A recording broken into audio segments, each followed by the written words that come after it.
giving you an opportunity to get the full story from the people who tell it best. This is MediaCom News Leaders. Hello everyone, welcome to MediaCom News Leaders. I'm Carol Kelly. Joining us from the Herbert Hoover Library and Museum, we have Thomas Schwartz. Tom, thanks for joining us. Thank you, Carol. Let's talk a little bit about the museum and the library. What is there to do there other than going and seeing the museum? Well, there's the museum surrounded by the National Park, the Herbert Hoover National Historic Site, which has his birthplace home, the Friends Meeting House where he attended services as a young boy, the one-room schoolhouse that he and his two siblings attended, as well as the gravesite where Herbert Hoover and his wife Lou Henry Hoover are buried. And behind the gravesite there are literally over 100 acres of a farm that's been converted back to the original prairie state, and there are prairie walks that are given throughout the spring, summer, and fall months by rangers with the national park. There are also lots of local shops and eateries in town, which are fun, including a winery, and the local cemetery has the grave sites of Hoover's parents and many of the Hoover descendants. Now, if someone's never been to the museum and library, what would you tell them? What should they expect to see? We have the highest satisfaction rate of any presidential library museum. And I think that's largely because people don't know anything about Herbert Hoover, or what they know is incorrect.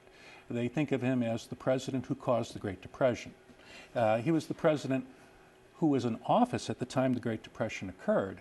But what they don't know about Hoover was that he was a millionaire by the age of 40, that he spent his whole fortune feeding the hungry of the world, so that by the end of his life, he died at the age of 90, he is credited with feeding over 1 billion people.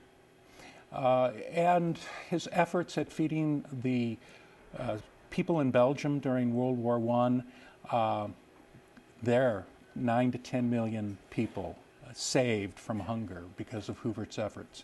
Following World War I, over 20 million Russians and East Europeans, again, saved from hunger and starvation because of Hoover's efforts. You hear about Hoover as Commerce Secretary. He was Commerce Secretary under Harding and Coolidge, and what he did, all of these emerging industries, radio, commercial aviation, even television. Hoover was the first president to be televised in a very crude manner. All of these things, Hoover established the standards to allow these industries to flourish and become really very important economic and cultural engines for this country. Now, 2012 is a big year for you. It's your 50th anniversary. Talk to us about that, or what things you have planned. Well, we always have an event the first week of August called Hoover's Hometown Days.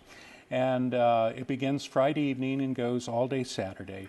And we'll have special guests, we'll have bands, there'll be plenty of things for the kids, inflatables, which they love. Plenty of things in the museum.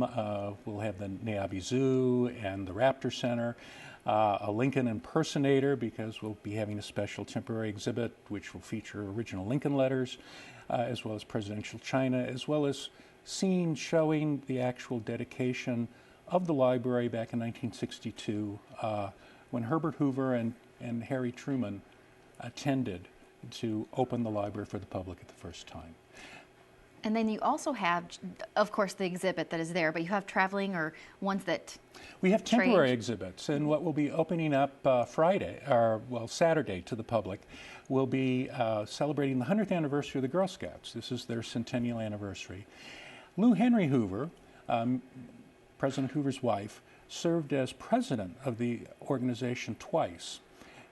She contributed vast sums of money out of her own pocket, as well as raising money. It was under Lou Henry Hoover that Girl Scout cookies became the chief fundraising tool for the organization. And you can see that at the Presidential Museum. As well as her uniform and other uniforms. Well, we appreciate your time, Tom. Thank you very much. Thank you. And thank you so much for watching. This has been MediaCom News Leaders, your opportunity to get the full story from the most reliable sources, exclusively on MediaCom News Leaders.